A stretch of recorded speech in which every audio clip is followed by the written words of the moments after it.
Hello students, this is Amar Kumar and I am again welcoming you to my YouTube channel Study Point Ask Me.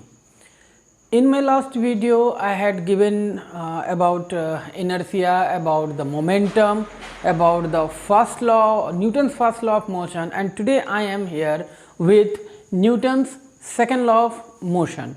I hope you all are watching my videos continuously and I hope so that this would be continuously go in future also. So let's start students. मैं यहाँ start करता हूँ Newton second law of motion. Newton's second law of motion states that the rate of change of momentum, जो momentum में changes हो रहे हैं, the rate of change of momentum जो है किसी भी ऑब्जेक्ट के is proportional to the applied unbalanced force in the direction of force. ठीक है, क्या कह रहा है इसको समझिए. पहले सेकेंड लॉ ऑफ मोशन कहता है कि जो rate of change of momentum है किसी भी ऑब्जेक्ट का वो प्रोपोर्शनल होगा. किसके प्रोपोर्शनल होगा? जो हम अनबैलेंस्ड फोर्स अप्लाई कर रहे हैं ऑब्जेक्ट पर उस पे इन द डायरेक्शन ऑफ फोर्स. अब ये देखिएगा P इजकल टू एम भी, यानी कि momentum is equal to mass into velocity.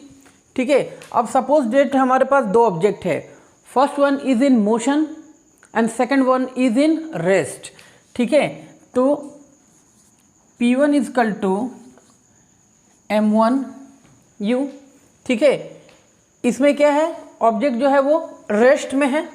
ठीक है, और P2 इजकल टू m2v, और इसमें आप देखिएगा कि जो हमारा ऑब्जेक्ट है वो क्या है, मोशन में है. ठीक है, here it is the initial velocity given और it is here final velocity. ठीक है, तो momentum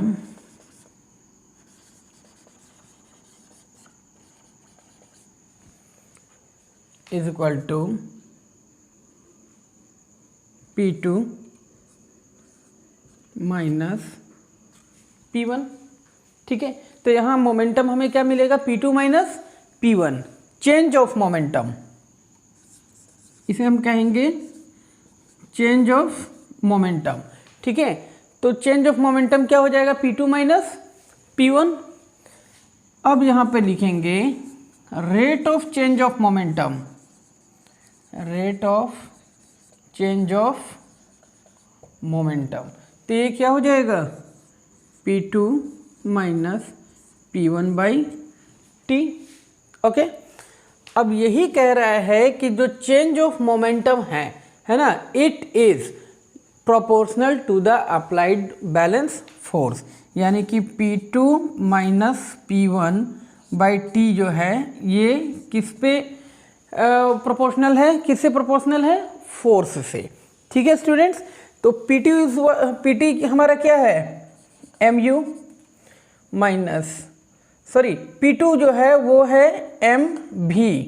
ठीक है, और P1 जो है वो हमारा क्या है, mu by t is proportional to f. I think up to here you all have understood. यहाँ तक अब आपको कोई दिक्कत नहीं होगा, यहाँ तक आप समझ रहे होगे. अब यहाँ से हम लोग आगे देखते हैं. यहाँ पे हम लोग क्या करेंगे ना कि मास जो है वो हम लोग कॉमन ले लेते हैं.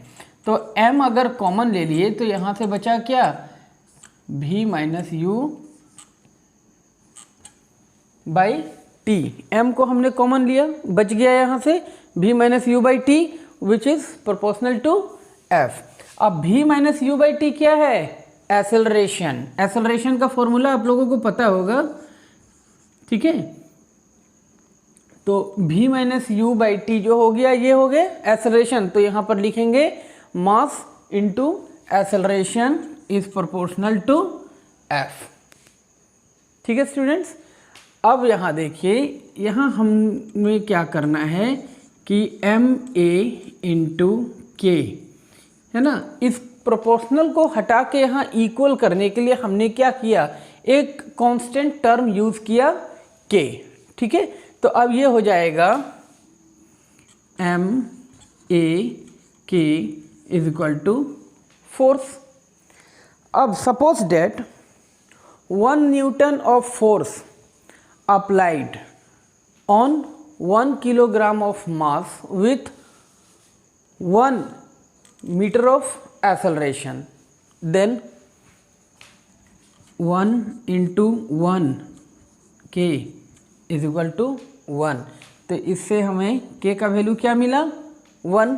तो हम कह सकते हैं F is equal to ma, है ना, force equal to mass into acceleration and this is in the direction of force.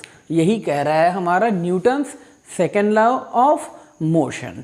I think this is all is very very clear to you students.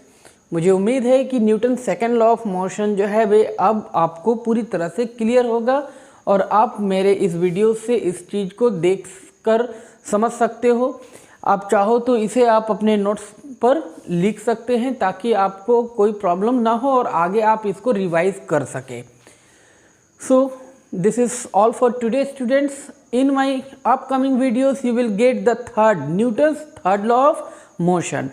Till then students, remain healthy and fit, and thanks for watching my this video.